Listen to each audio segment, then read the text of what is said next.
C'est l'histoire extraordinaire et méconnue des photos de soldats pendant la Première Guerre mondiale. Elles ont la qualité de clichés professionnels, mais on les doit à des Britanniques et des Allemands ordinaires qui ont servi sous les drapeaux et qui avaient emporté des appareils dans leur paquetage. Aujourd'hui, notre vision de la guerre vient en grande partie de reconstitutions de scènes de bataille et d'images emblématiques, mais impersonnelles, comme celle-ci. En explorant les photos laissées par les soldats eux-mêmes, dont beaucoup n'ont jamais été vues, nous allons dresser un portrait inédit et inattendu de la vie en première ligne. Voici la Première Guerre mondiale, vue par ceux qui l'ont faite. En regardant les yeux de ces hommes, on devine presque leurs pensées. Ils se demandaient ce qui allait leur arriver. On établit un lien avec un autre être humain par l'intermédiaire d'une photo. Et c'est extrêmement important selon moi. Nous allons voir comment l'impact de la guerre transparaît dans les images laissées par les combattants. La guerre était une aventure pour un jeune garçon. Mais je pense qu'au moment où il a pris cette photo, ce n'était plus un garçon, c'était devenu un homme. Comme il ne reste plus de vétérans pour témoigner, nous avons retrouvé les descendants de certains de ces hommes qui cherchent eux-mêmes à comprendre ce que leurs ancêtres ont vécu. Si on en juge par les photos qu'on a, celle-ci est la dernière prise par votre grand-père de la bataille de la Somme, mais aussi de toute la Grande Guerre. Pour la première fois, nous levons le voile sur l'histoire secrète de la photographie amateur pendant la Première Guerre mondiale et sur les hommes derrière l'objectif.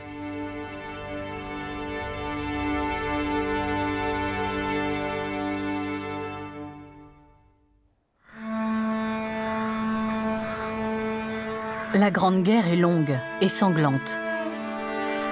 Mais quand elle éclate en août 1914, beaucoup partent au combat, la fleur au fusil.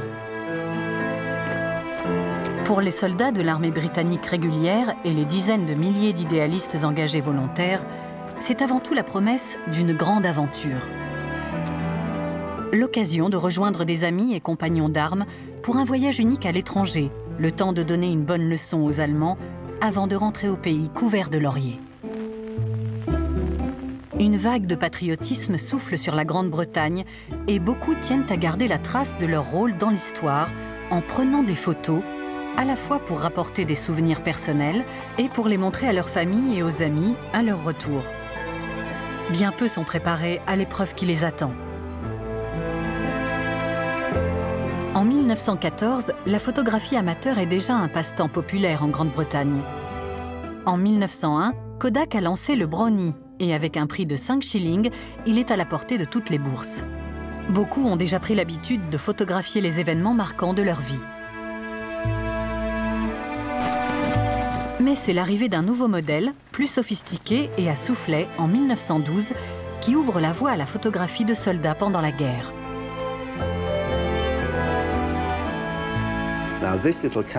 Ce petit appareil était l'un des plus populaires de l'époque. D'ailleurs, les soldats l'aimaient tellement qu'on a fini par le surnommer le Kodak du soldat. C'était le Vest Pocket Kodak. Ce que les Américains appelaient veste, c'était le gilet. Il était assez léger et compact pour être glissé dans la poche intérieure d'un gilet. Quand un soldat voulait prendre une photo, c'était très simple. D'abord, il devait déplier le soufflet. À l'avant, on pouvait faire les réglages. Par exemple, changer la vitesse de l'obturateur et l'ouverture de l'objectif selon la luminosité. On pouvait choisir 1/50e de seconde s'il y avait du soleil ou 1/20e si le temps était plus nuageux. On pouvait ajuster le réglage et aussi changer l'ouverture selon qu'on photographiait un paysage au loin ou un portrait de près. Ensuite, on prenait la photo en regardant dans le viseur. Le Vest Pocket Kodak, appelé VPK, n'est pas le seul appareil pliant sur le marché, mais c'est le plus répandu.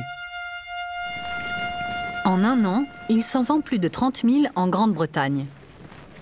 Il coûte 30 shillings, soit 4 fois la solde hebdomadaire d'un soldat de base. En raison de son prix, il est plutôt utilisé par les gradés. Étant donné la popularité de cet appareil, c'est étonnant qu'on ne connaisse pas mieux les photos prises avec le VPK. Mais ça s'explique. Par la suite, beaucoup ont voulu oublier ce qu'ils avaient vu. Ces souvenirs du conflit ont été rangés dans des armoires et des greniers et finalement oubliés.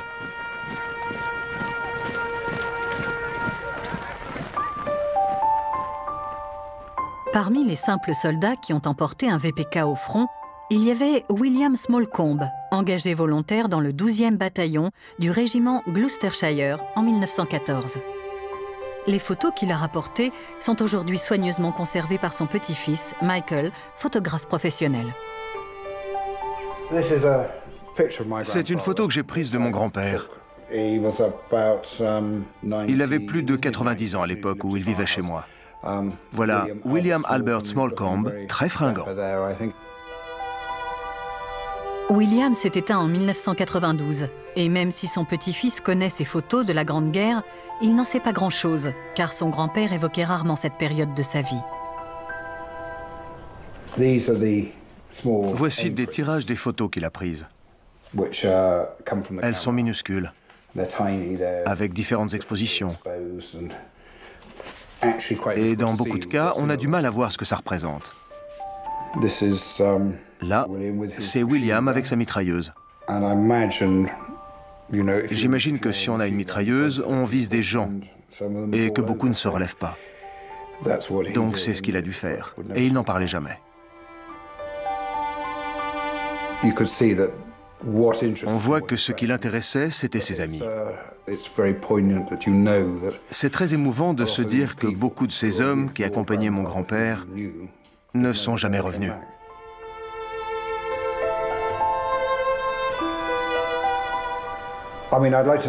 J'aimerais en savoir plus sur ces photos et l'endroit où elles ont été prises. Les lieux ont une âme qui vient sans doute des événements qui s'y sont déroulés.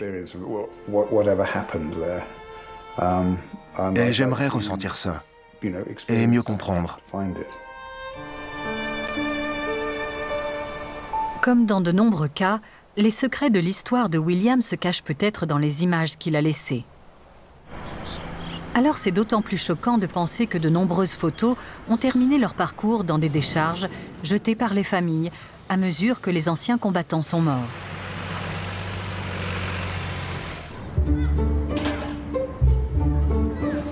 Un homme a réussi à sauver certains de ces trésors. Bob Smethurst était éboueur et travaillait à Linfield, dans le Sussex. 6 hommes de sa famille ont laissé leur vie dans la Grande Guerre et il s'est toujours senti très concerné par le sujet. Voici une partie de ce que j'ai récupéré pendant ma carrière d'éboueur. Ou plutôt, de ce que j'ai sauvé. Ça va d'une médaille militaire à des photos. Certains de mes collègues m'ont pris pour un fou. Mais c'est ce que je disais d'un collègue qui mettait de côté le matériel de pêche. Je le trouvais dingue. Là, c'est une petite partie de tout ce qui a été jeté pendant les 36 années où j'ai été éboueur. Bob a commencé à collecter les photos de la Première Guerre mondiale dans les années 70, avant la généralisation des sacs poubelles en plastique, quand les éboueurs pouvaient encore voir ce qu'ils versaient dans le camion benne. À l'époque, on portait les poubelles sur une épaule. Et donc, quand on les vidait dans la benne, on voyait tout ce qui tombait, notamment les papiers. Bien sûr, on ne savait pas toujours quand il y avait des photos. On s'en apercevait que quand elles étaient entassées tout au fond.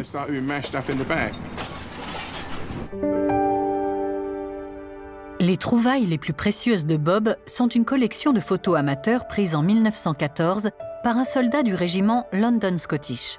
Elles sont rares car ce sont les seules connues du bataillon avant sa première action en octobre de la même année.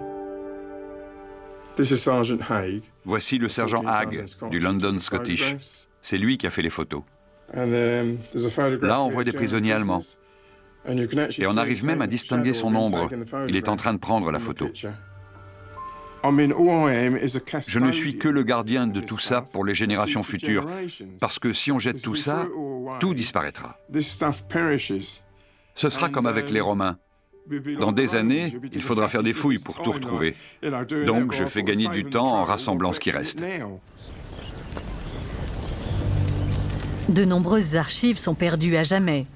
Mais certaines familles conservent encore ce qui a été laissé par la génération des anciens combattants. Fred Davidson a 25 ans quand il est médecin dans le 1er bataillon Cameronians. Il fait partie de la première vague de soldats à avoir emporté un appareil. Ses albums photos ont été légués à son petit-fils, Andrew, qui a passé toute une année à faire des recherches sur la guerre vécue par son grand-père. C'est un projet qui me tenait vraiment très à cœur, parce que j'avais les albums, mais je ne savais rien de lui. Il est mort 2 jours après ma naissance. Mais il avait conservé ses 3 albums photos. Et ça veut forcément dire qu'il comptait beaucoup pour lui, parce qu'il couvrait une période extraordinaire de sa vie.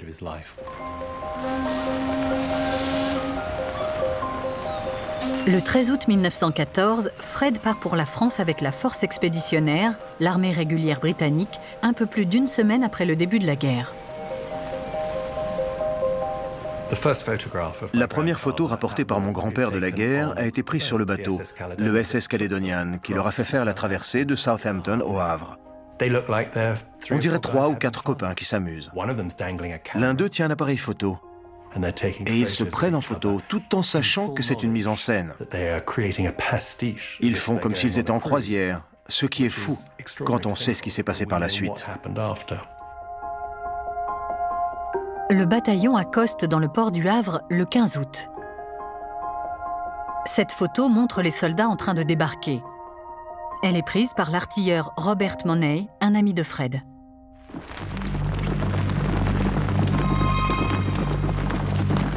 Quelques jours plus tard, les hommes de la force expéditionnaire partent en direction de Mons, en Belgique, à la recherche des Allemands. Mais le 24 août, ils doivent battre en retraite devant la supériorité de l'ennemi. Robert Money est l'un des rares soldats britanniques à prendre des photos pendant cette période.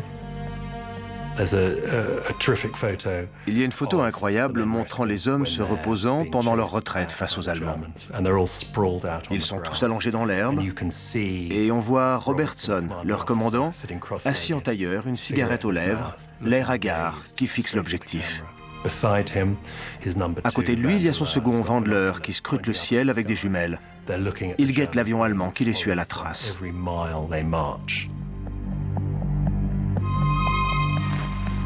Après quelques semaines sur les routes, le bataillon creuse des tranchées à la hâte près du petit village français de la Bouteillerie, le long de la frontière belge. Alors que le conflit s'embourbe dans une guerre d'usure, Fred Davidson et Robert Money continuent à raconter leur expérience en photo. À l'époque, Lord Kitchener, le secrétaire d'État britannique à la guerre, a interdit à la presse de suivre les mouvements de troupes. Ces clichés sont donc les seuls racontant la vie des soldats au front.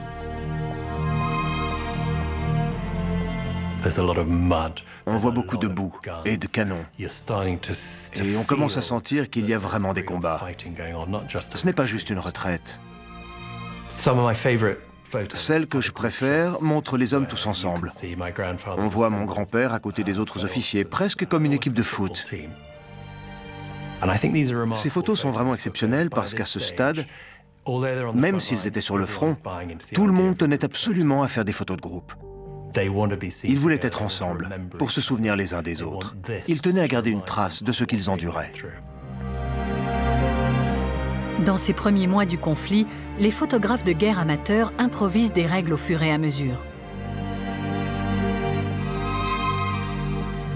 Un soldat va plus loin.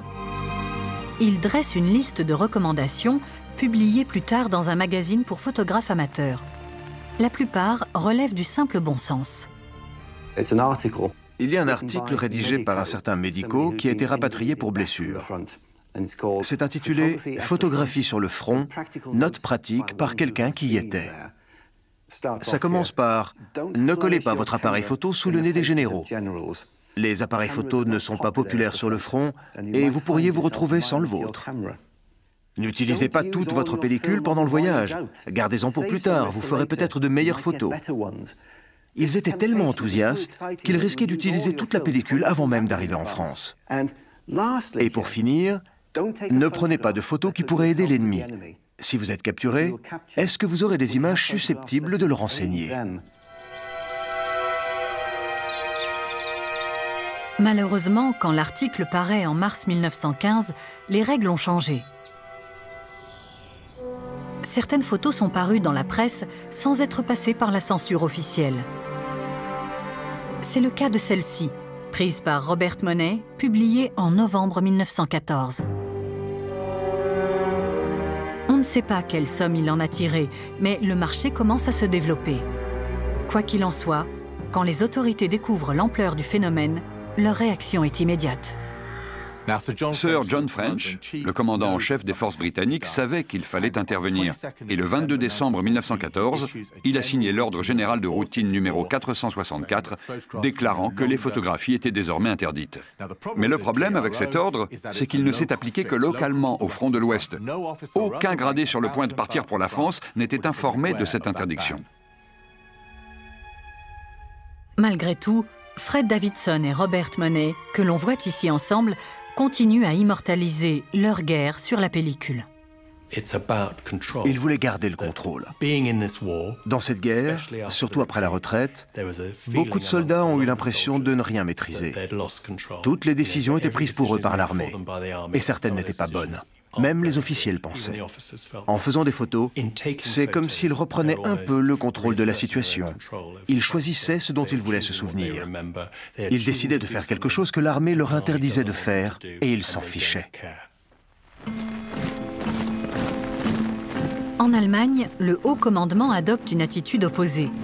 Quand la guerre est déclarée, l'empereur Guillaume II nomme immédiatement 19 photographes royaux pour suivre les troupes et photographier ce qui doit être une victoire rapide et éclatante. Même pour les simples soldats, prendre des clichés de la guerre est à la fois un passe-temps agréable et un devoir patriotique.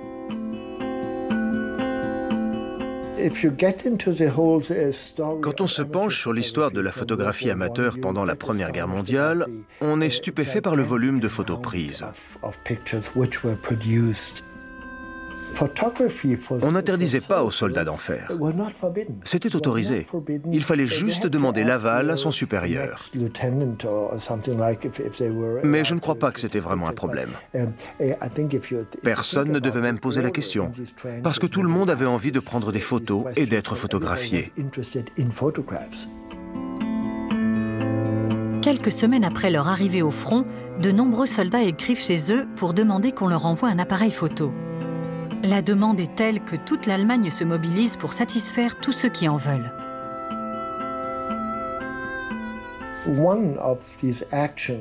Parmi les initiatives, il y a eu par exemple la Société allemande de photographie, qui a demandé à ses membres de prendre les appareils photos dont ils ne se servaient pas et de les envoyer aux soldats pour qu'ils photographient l'histoire en marche. Parmi les passionnés de photos, il y a notamment Walter Kleinfeld, un tout jeune soldat. Mon père n'avait que 16 ans quand il s'est engagé pour aller se battre. Il était tellement jeune que c'est sa mère qui a dû signer ses papiers d'incorporation.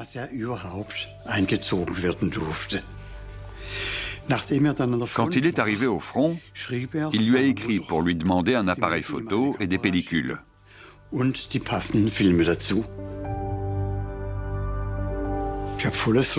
Je comprends parfaitement son attitude. Si je me retrouvais quelque part sans mon appareil, je me débrouillerais pour en trouver un. C'est notre passion. On a besoin de prendre des photos. On a ça dans le sang. Comme son père avant lui, Volkmar prend des photos depuis son plus jeune âge. Cela fait plus de 40 ans qu'il dirige cet atelier dans la petite ville de Tübingen, en Allemagne. L'entreprise a été fondée par Walter à la fin des années 20. Volkmar ne se souvient pas de son père, mort quand il était encore enfant. Pendant des années, ce film amateur les montrant tous les deux dans les années 30 a été tout ce qu'il restait de lui avec son journal de guerre.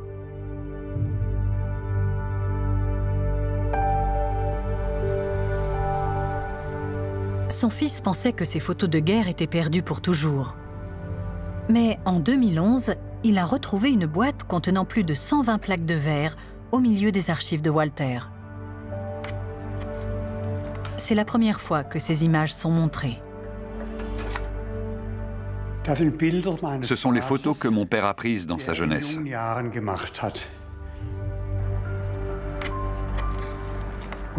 Au total, il y a 126 plaques. Bien sûr, ça a été très émouvant de les retrouver. J'étais vraiment content. Ça m'a fait très plaisir, parce que maintenant, on peut juger de la qualité de son travail.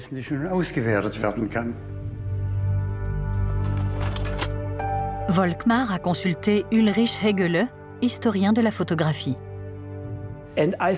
J'ai tout de suite compris que ces photos sortaient du lot. Elles sont spéciales et extraordinaires. Walter Kleinfeld avait 16 ou 17 ans, mais il avait un regard de photographe et une grande maturité, comme un vrai reporter des guerres. Je pense que c'était le meilleur moyen pour lui de garder une trace de la guerre. Pour lui-même et pour montrer à sa famille ce qu'il vivait.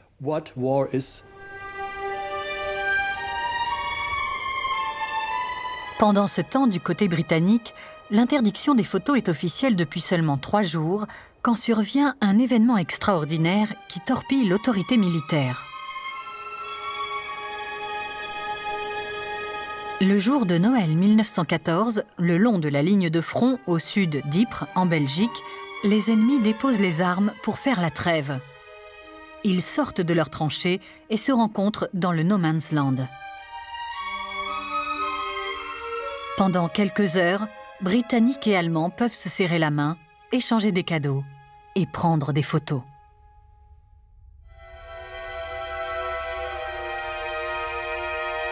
Sans les photos des soldats, on n'aurait plus aucune trace visuelle de la trêve de Noël. Les lettres et les journaux de guerre nous racontent les événements extraordinaires de cette journée, mais ce sont les photos qui prouvent que cette fraternisation a bien eu lieu. Les images des officiers et des soldats britanniques tout sourire à côté de l'ennemi sont des documents absolument exceptionnels. Est-ce qu'on se souviendrait encore aujourd'hui de la trêve de Noël sans ces photos? J'en doute. Le 8 janvier 1915, les clichés font la une des journaux. Les autorités perçoivent immédiatement le danger. La publication des photos dans la presse a fait sensation. Le gouvernement savait que c'était essentiel que la population soutienne la guerre à 100%. Et tout d'un coup, les Britanniques allaient voir ces images et se dire « Finalement, les Allemands ne sont pas tellement différents de nous, à part la couleur de leur uniforme. » Pourtant, les images de la trêve de Noël ne font qu'alimenter encore plus la demande pour les photos de soldats. Bientôt, les journaux britanniques, qui sont lus sur le front, commencent à organiser des concours avec de grosses sommes d'argent à la clé. Il y avait la peur que les soldats perdent de vue leur véritable mission, qu'ils chargent et pointent leur appareil photo sur l'ennemi au lieu de leurs armes. Pour les autorités, c'était essentiel d'étouffer ce qui était devenu une véritable frénésie médiatique. Et le 16 mars 1915, les autorités ont rendu publique une instruction du ministère de la Guerre interdisant totalement les appareils photo. On n'avait plus le droit de prendre des photos, on n'avait plus le droit d'emmener un appareil à l'étranger, ni d'avoir de contact avec la presse. Pour le gouvernement, ça mettait fin au problème.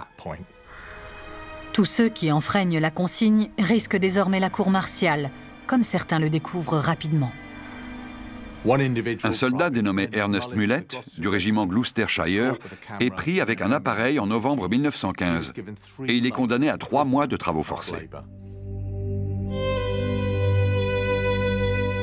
On ignore si Fred Davidson obéit à ces nouvelles règles.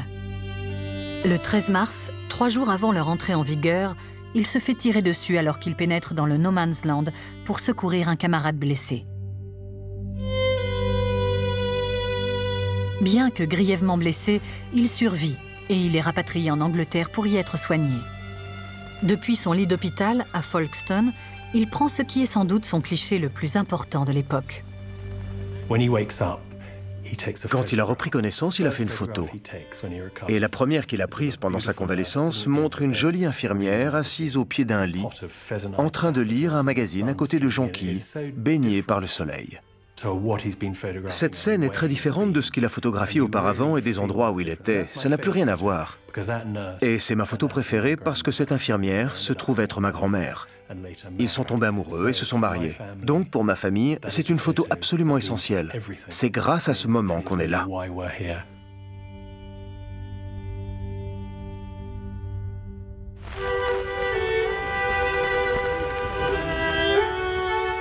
Pendant ce temps, sur le front de l'Ouest, l'interdiction de la photo est appliquée à la lettre et les soldats pris sur le fait sont arrêtés et renvoyés en Angleterre. Robin Gibbon Moneypenny, 22 ans, est second lieutenant dans le régiment Essex et il a l'habitude de faire des photos. Quand les règles changent, il écrit à sa tante Ethel, chez qui il vit. Sheila, sa fille, a gardé ses lettres. Voici une lettre datée du 26 mars 1915. Elle est écrite par mon père. Ma chère tante Ethel, merci beaucoup pour tes lettres et pour le colis de nourriture et de sous-vêtements que j'ai trouvé à mon arrivée. Je t'envoie mon appareil photo, car un ordre strict vient d'être donné. Aucun officier ne peut plus en avoir. Ceux qui sont en notre possession doivent être expédiés chez nous. Préviens-moi quand tu l'auras reçu. Elle l'a bien reçu, parce que nous l'avons encore aujourd'hui. C'est l'appareil photo que mon père avait emmené en France. Le voici. C'était ce qu'on appelait un VPK. Je me souviens de ce nom. Et il est plutôt lourd. Il se déplie, je m'en souviens.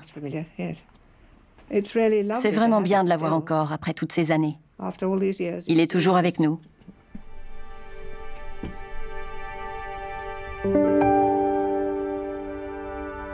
Les négatifs des photos prises par Robin avec son VPK ont été récemment découverts par sa famille. Ils étaient rangés dans une enveloppe. Une fois développés, voici ce qu'ils ont révélé.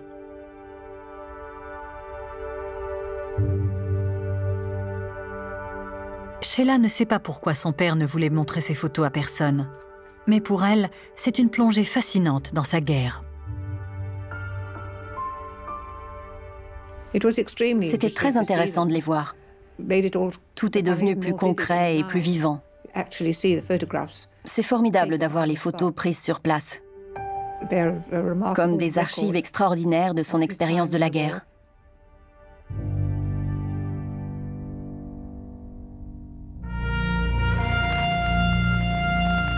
Au printemps 1915, de nombreux bataillons territoriaux se préparent à quitter la Grande-Bretagne pour rejoindre le front de l'Ouest.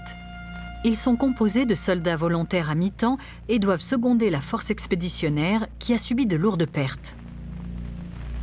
Malgré les risques de sanctions, certains partent avec des appareils photo. Parmi eux, il y a Harry Colver, sous-lieutenant dans le 1er 5e bataillon du régiment York and Lancaster. Le voici, peu avant son départ pour la France. L'historien John Cooksey a passé des années à faire des recherches sur ce qui se cache derrière ces photos. Ce que nous voyons ici atteste de ce qu'a vécu une unité territoriale de la Première Guerre mondiale et de la volonté d'un homme de garder la trace de chaque seconde. Le bataillon arrive en France le 14 avril et il est dépêché dans les tranchées près du village de Fleur Bay. Une fois sur place, Harry Colver commence à photographier la vie quotidienne des soldats avec des clichés pris sur le vif et d'autres soigneusement mis en scène. Leur inventivité et leur qualité les classent parmi les meilleures photos de soldats de la guerre. Il a l'œil pour composer ses photos. On voit qu'il y a réfléchi, avec différentes poses et les hommes qui occupent tout le cadre. Il ne veut pas juste montrer ce qu'ils font. Il veut le faire sous un angle artistique.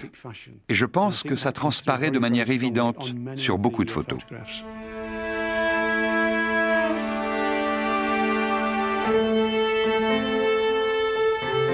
Culver photographie tous ses camarades, des simples soldats sous ses ordres jusqu'aux gradés.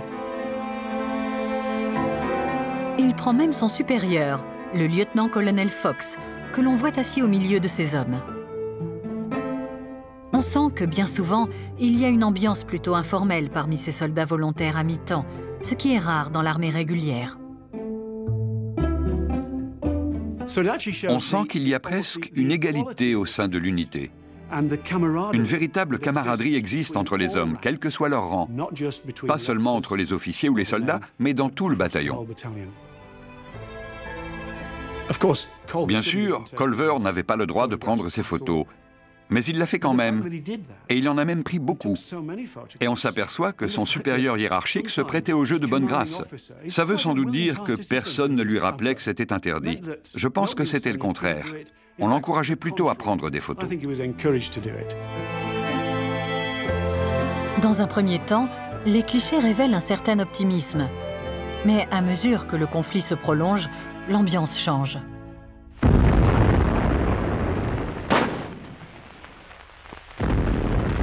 Dans l'armée allemande, la photo est toujours encouragée et les livres de photos de soldats se vendent très bien. On ne manque pas de photographes amateurs pour répondre à la demande.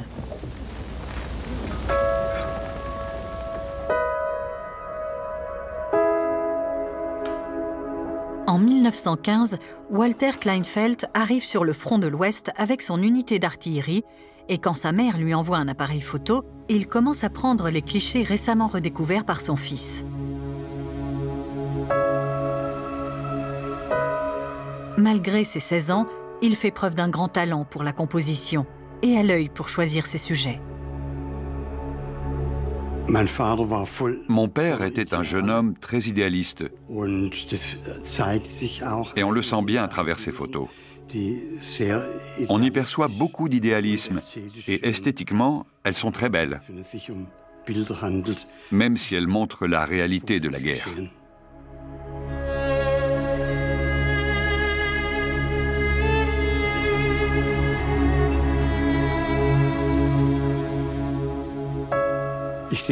Je pense qu'il voulait traduire en images tout ce qui le marquait. Il a photographié ses camarades assis sur un canon, dans un abri. Il les montre aussi portant des masques à gaz. Pour lui, c'était comme une grande aventure, à tout juste 16 ou 17 ans. Comme de nombreux soldats photographes amateurs, Kleinfeldt s'intéresse à ses camarades, aux dégâts causés par la guerre et au matériel militaire. À mesure qu'il prend confiance en lui, il commence aussi à regarder sous la surface de tout ce qui se déroule autour de lui. Celle-ci est l'une des plus impressionnantes que nous ait laissé Walter Kleinfeldt. C'est un arbre totalement pulvérisé par un tir de canon. Cette image a vraiment un style très expressif. C'est presque un document dadaïste. Pourquoi a-t-il photographié cette scène?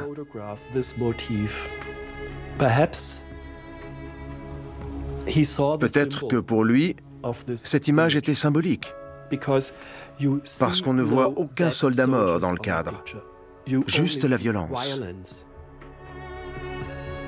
Et c'est ce qui est important. Cette image marque un tournant dans les photos de Walter Kleinfeldt.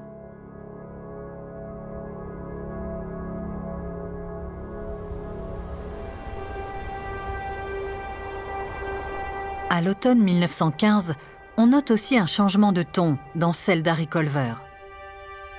Il a été promu capitaine et son bataillon est dans les tranchées depuis plusieurs semaines, près du canal de l'Isère. C'est l'une des positions les plus dangereuses sur le front de l'Ouest et il a perdu beaucoup d'hommes. Cela commence à affecter le moral des troupes. Les photos de Culver commencent à être plus floues et surexposées, et les hommes ne posent plus le sourire aux lèvres.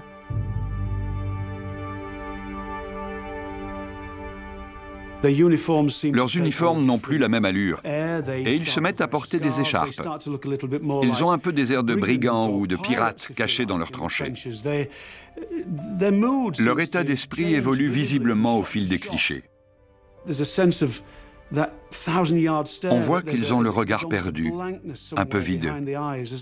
Leurs yeux ne sont plus les mêmes à cause de tout ce qu'ils ont vu autour d'eux, la mort et les destructions. Je ne pense pas que Culver avait l'intention de montrer ça, mais ça se fait malgré lui, puisqu'il s'efforce de garder la trace de ce que vivent ces hommes. Je me demande souvent si c'est le signe d'une évolution chez lui aussi, si ça montre qu'il changeait aussi. Est-ce qu'il commençait à sentir ça? L'expérience de la guerre se voyait sur les hommes. Est-ce que c'était la même chose pour Harry Culver? Le 19 décembre 1915, Harry Culver, 23 ans, est dans les tranchées quand les Allemands lancent une nouvelle arme chimique, le phosgène. Les grenades tombaient sans faire beaucoup de bruit, d'après les témoignages. Et je pense que beaucoup d'hommes n'en avaient même pas conscience, jusqu'à ce que le gaz s'en échappe. Là, ils se mettaient à tousser, à cracher et à étouffer. Et Culver n'a rien pu faire contre le phosgène. Et il succombe aux effets du gaz. Ça met fin à l'album formidable de sa grande aventure. À l'exception d'une dernière photo.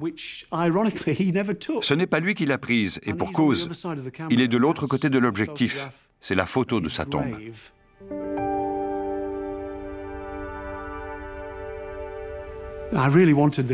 J'aurais vraiment voulu que cet homme continue, qu'il rentre chez lui. J'ai vu à travers ses yeux, j'ai senti son sens de l'humour, sa douleur, sa sensibilité, son humanité. Mais le côté définitif de sa tombe, ça m'a vraiment touché. C'est la fin tragique de l'aventure.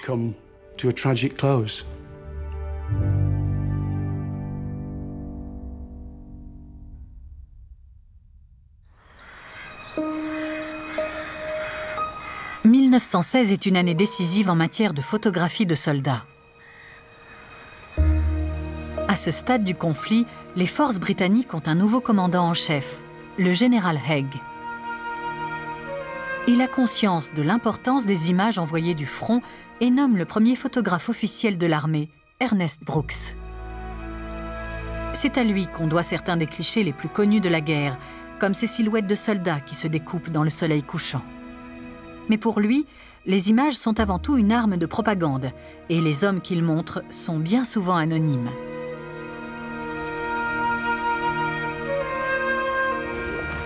Son rôle consiste avant tout à montrer comment il se prépare à combattre, notamment pour la bataille de la Somme, l'offensive planifiée par Haig pour percer les défenses allemandes. Ce sera le premier test grandeur nature de la nouvelle armée des volontaires. Plus d'1 million de recrues se sont engagés au début de la guerre pour défendre leur pays. Beaucoup sont regroupés dans ce qu'on surnomme les bataillons des copains, des unités formées par des amis, voisins et collègues qui se sont présentés en groupe dans les centres d'incorporation disséminés dans le pays.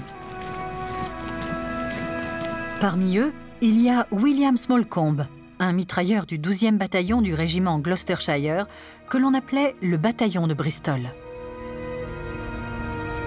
Enfreignant les règles, William a pris des photos qui ont été léguées à son petit-fils. Aujourd'hui, Michael Smallcombe se rend dans la Somme pour rencontrer l'historien Richard Van Emden, qui a interviewé son grand-père dans les années 1990. Je vous ai apporté certaines photos. J'ai toujours su qu'on avait celles qu'il avait rapportées des tranchées. Je pense que vous en savez plus que moi, alors on pourrait les regarder ensemble. Bien sûr. Vous pourrez m'en dire plus. Je me souviens en avoir discuté avec William il y a plus de 20 ans. Il m'a montré ces photos et elles m'ont tout de suite fasciné. Elles sont vraiment très rares, parce qu'elles ont été prises en 1916, donc après l'interdiction officielle. Ce qui est exceptionnel, c'est que William était un deuxième classe, un simple soldat avec un appareil photo. J'ai consacré beaucoup de temps aux photos prises par les soldats pendant la Grande Guerre, et dans leur immense majorité, elles ont été prises par des officiers. Donc voir la bataille de la Somme à travers les yeux d'un soldat de base, c'est exceptionnellement rare.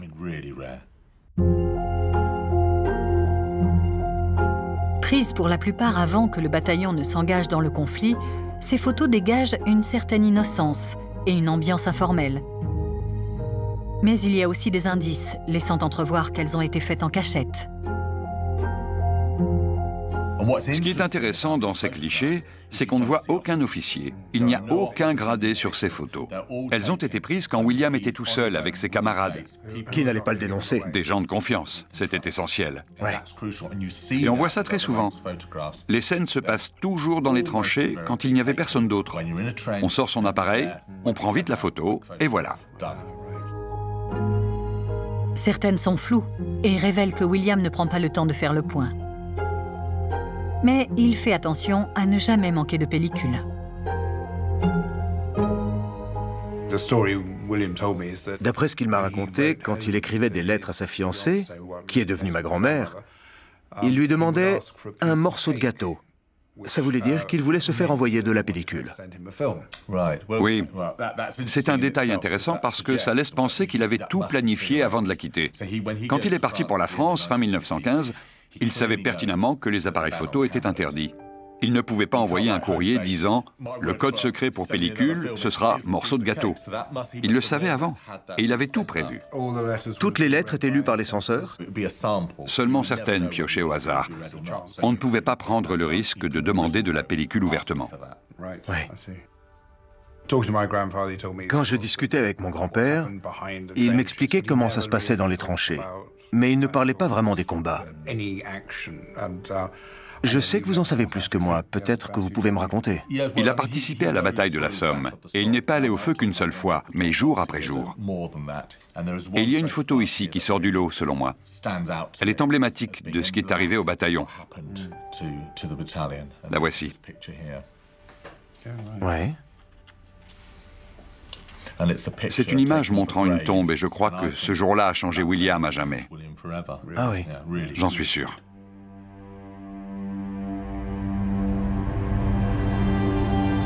À seulement 5 km de l'endroit où William a pris cette photo, de l'autre côté du champ de bataille, se trouvait Walter Kleinfeld.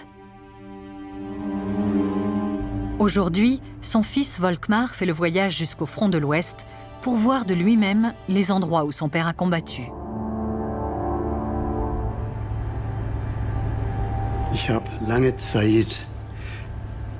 J'ai passé beaucoup de temps à étudier les journaux de guerre laissés par mon père. Et j'ai lu toutes les lettres qu'il a envoyées pendant la guerre. Du coup, j'ai l'impression de connaître cette région, alors que je ne suis jamais venu ici. Bien sûr, j'attends beaucoup de cette visite. Je me demande ce que je vais trouver. Pendant 7 jours avant le début de la bataille de la Somme, l'artillerie britannique pilonne les lignes allemandes, envoyant plus d'1,5 million d'obus sur les 25 km de front, dans l'espoir de détruire les défenses ennemies. Walter Kleinfeld n'a jamais vécu ça, et pour un adolescent curieux comme lui, c'est une occasion à ne pas manquer. Au milieu des bombardements, son appareil photo à la main, il sort la tête d'une tranchée et prend par hasard l'instant précis où une église est touchée. Ce cliché a toujours intrigué son fils.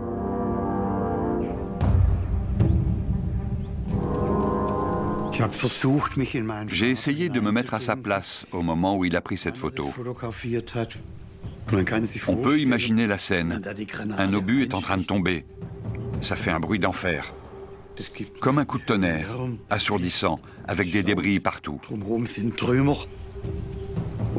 Et en plus, c'est une église. La maison de Dieu. Un obus s'abat dessus. C'est terrible.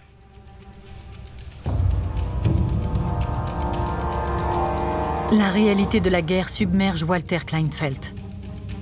Le jour où il prend cette photo, son unité perd un de ses membres. C'est le premier, mais pas le dernier. 6 jours plus tard, l'offensive de la Somme commence. Les Britanniques donnent l'assaut, persuadés que les Allemands sont en déroute après les bombardements. En réalité, ils sont toujours en position et sans le savoir, les soldats se jettent dans la gueule du loup.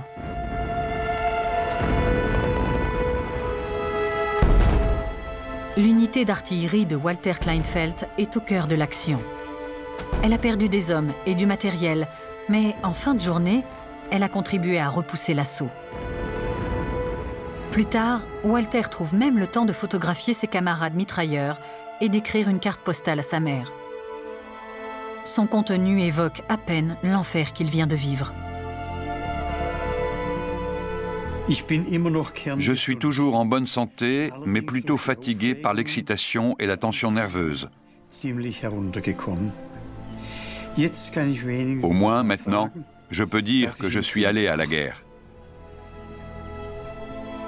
S'il te plaît, ne t'inquiète pas pour moi et ne sois pas triste. L'offensive anglaise a été stoppée de toutes parts. Ce jour a été glorieux et infernal. Mais l'optimisme apparent de Walter est de courte durée. Les Britanniques ne déposent pas les armes et les semaines suivantes, ils continuent à perdre des camarades. Plus la guerre s'éternise, plus son état d'esprit change, ce que reflètent ces photos.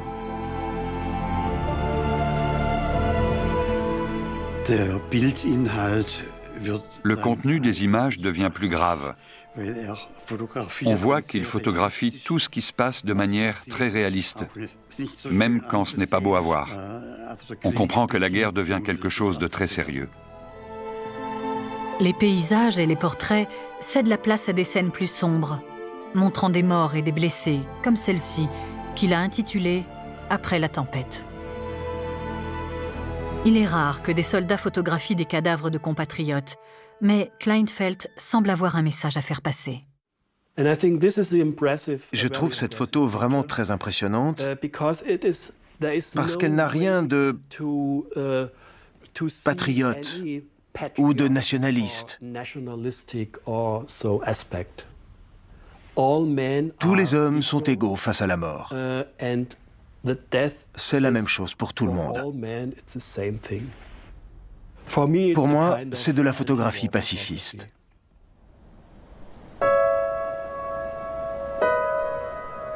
Walter Kleinfeld n'est pas le seul à avoir perdu l'innocence et l'enthousiasme des premiers temps. Michael Smallcombe se rend sur le champ de bataille avec l'historien Richard Van Emden pour en savoir plus sur une photo rapportée par son grand-père de la bataille de la Somme. L'histoire commence dans ce champ, près d'un endroit que les soldats avaient baptisé « le bois en coin ». On est ici parce que le 3 septembre 1916, William a avancé à découvert à cet endroit pendant un des moments les plus héroïques de sa vie. Le bataillon de Bristol était là-bas sur la crête dans les tranchées et les hommes sont descendus tout droit vers ici, en direction du bois en coin. Ils ont dévalé cette pente mitraillée par les Allemands qui étaient de ce côté, en hauteur, et dans ces tranchées par là. On voit à quel point les Anglais étaient exposés quand ils ont avancé jusqu'ici. Ça fait froid dans le dos. On est là à cause de la portée symbolique d'une photo en particulier, celle de la tombe. Elle était très importante pour William. Je vais vous montrer où elle a été prise, à mon avis.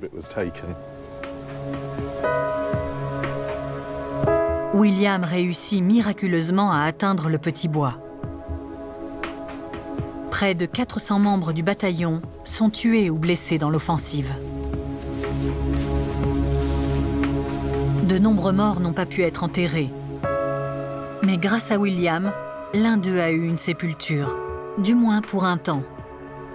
Et elle était par ici. William était là, et c'est ici que l'un de ses meilleurs amis, Ernest Fry, a été tué. Et c'est là que votre grand-père l'a enterré. Ensuite, il a sorti son appareil photo et il a photographié sa tombe. Oui.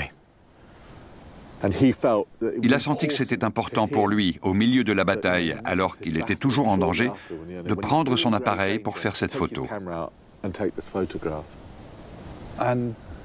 Il connaissait la famille d'Ernest Fry? Oui, dans son livre de prière, il y a son adresse. Donc ils étaient en contact avec elle. Donc il a peut-être pris cette photo pour elle, autant que pour lui. Oui, c'est ce que je pense aussi. C'était pour montrer à la famille que leur fils avait été inhumé dans les règles.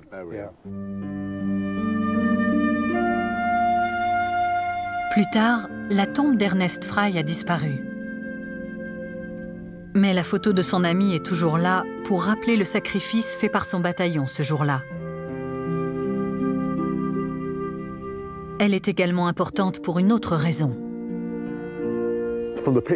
Si on en juge par les photos qu'on a, celle-ci est la dernière prise par votre grand-père de la bataille de la Somme, mais aussi de toute la Grande Guerre. On dirait qu'il en a eu assez. Je crois qu'il n'en pouvait plus. La décision de William n'est pas un cas unique. L'horreur de la guerre au quotidien a peu à peu affecté l'enthousiasme qui animait les soldats à l'origine. Après la bataille de la Somme, la photographie de soldats se fait de plus en plus rare. On a l'impression que les hommes ne voient plus cette expérience comme une grande aventure. Je ne dis pas qu'ils avaient perdu leurs illusions ou qu'ils ne savaient plus pourquoi ils se battaient, mais la dernière chose qu'ils voulaient, c'était prendre des photos souvenirs des scènes horribles dont ils étaient témoins tous les jours.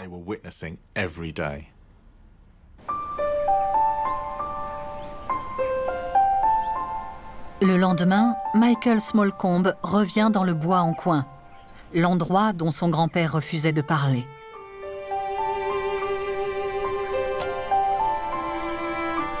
William semble avoir perdu son amour de la photo à cet endroit. Mais son petit-fils veut l'immortaliser.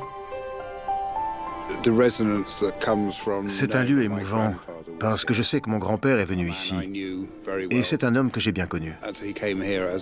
Il était ici tout jeune. Il s'est fait tirer dessus, et il a perdu son meilleur ami. Ça rend cet endroit très spécial. Je me dis que même si ma photo ne rend pas cette impression, elle sera un souvenir pour moi quand je serai rentré à la maison.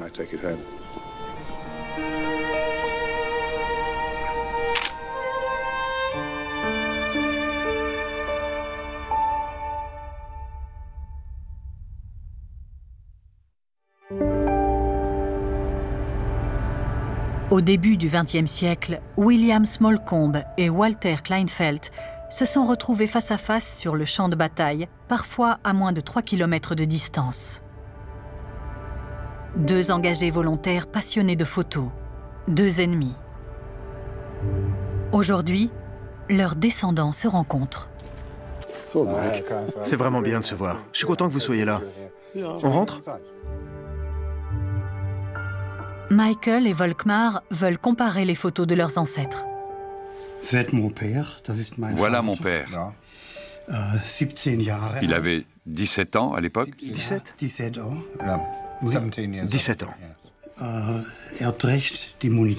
Il porte un panier de munitions jusqu'au canon, dans une tranchée. On est près de Pozières. Pozières. Il n'a que 17 ans et il porte un panier avec des munitions. Je ne sais pas comment on appelait ça, un porteur? Voilà mon grand-père, mein Großvater. Aussi dans une tranchée avec sa mitrailleuse. Il est un peu plus vieux, il a 20 ou 22 ans. Mais ils se ressemblent. Ils ne portent pas de casque, c'était avant l'arrivée des casques. Deux hommes envoyés à la guerre. Ils sont engagés volontaires et ils se retrouvent dans deux camps adverses. Regardez là. Ce sont 3 amis de mon père. D'accord, 3 de ses amis. Il les a pris en photo dans les tranchées. Ils ont l'air heureux. Ils rigolent. Mais leur vie est en danger. On a l'impression qu'ils ne le savent pas. Il y a de nombreuses similitudes. On a les photos de votre père et celles de mon grand-père qui montrent des bandes de copains. Là, ses amis ont l'air heureux et détendus. C'est sans doute avant qu'ils découvrent l'horreur qui les attendait. Oui, il y a un parallèle. Ah oui, c'est proche. Ces hommes sont des ennemis qui essaient de s'entretuer, mais au fond, ils sont pareils. C'est des bandes de copains, c'est tout. Des jeunes garçons. Les points communs entre les photos de William et de Walter sont frappants. Quel que soit leur camp, tous les soldats photographes amateurs ont les mêmes centres d'intérêt. Ils immortalisent leurs amis et leurs camarades et montrent les liens très forts qui se tissent au quotidien. Ils sont fiers de leurs armes et fascinés par les paysages souvent surréalistes qui les entourent. Dans le cas de William et Walter, ils photographient aussi les drames. Là, c'est une photo poignante. On voit un soldat sous un crucifix. On ne sait même pas s'il est allemand, français ou anglais. Ce n'est pas ce qui compte. C'est une mise en accusation de la guerre pour montrer sa futilité. Parce qu'une famille, quelque part, attend le retour de cet homme. C'est incroyable qu'un garçon de 17 ans prenne ce genre de photo. Elle dégage une grande force. Et elle ressemble à celle-ci, qui montre aussi un crucifix. C'est la tombe du meilleur ami de mon grand-père, qui vient d'être tué, et qu'il a enterré. Il a fait une croix avec des obus, et ensuite il a sorti son appareil pour prendre la tombe en photo. À l'époque, ces deux hommes auraient pu être amis, comme nous aujourd'hui. Mais ils ont dû se faire la guerre, alors qu'en réalité, ils ne savaient pas pourquoi ils se battaient.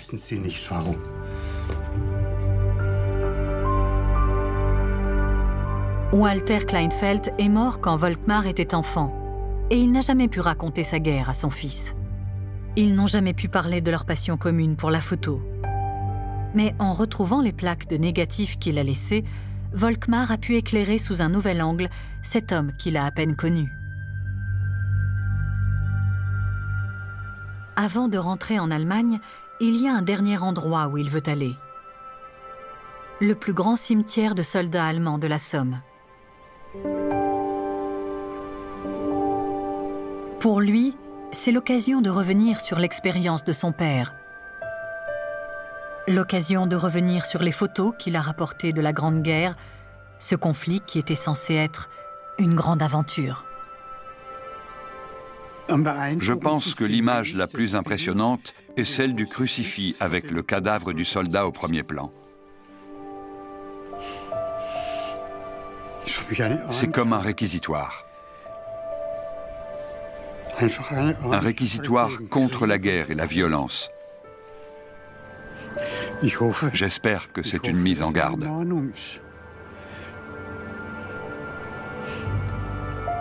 Pour que ça ne se reproduise jamais.